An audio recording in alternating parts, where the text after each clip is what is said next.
SIL è un servizio sociosanitario composto da mediatori, professionalmente sono degli educatori ma anche assistenti sociali che fanno la presa in carico degli utenti che hanno una disabilità che può essere sia fisica, intellettiva, psichica o anche sensoriale e sono riconosciuti dall'invalidità civile con la legge 68, invalidità civile superiore al 45%. Si accede praticamente ai nostri servizi tramite il punto accoglienza nella realtà dell'Alta Padovana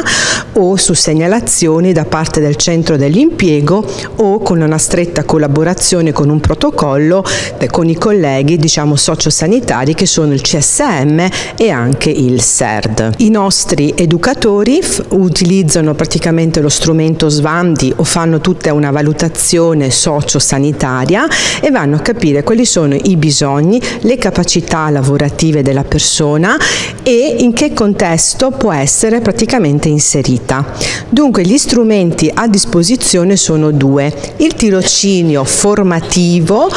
dunque reinserimento al lavoro, che viene utilizzato lo strumento della DGR 1816, o invece il tirocinio inclusivo sociale. Negli ultimi anni abbiamo anche avuto la disponibilità di fare dei progetti con la DGR 739 1375 che dunque andava un po' a misurare le capacità, le abilità o anche solo i prerequisiti che le persone, specialmente giovani, hanno o non hanno e dunque dà la possibilità di capire come inserirli nel mondo del lavoro.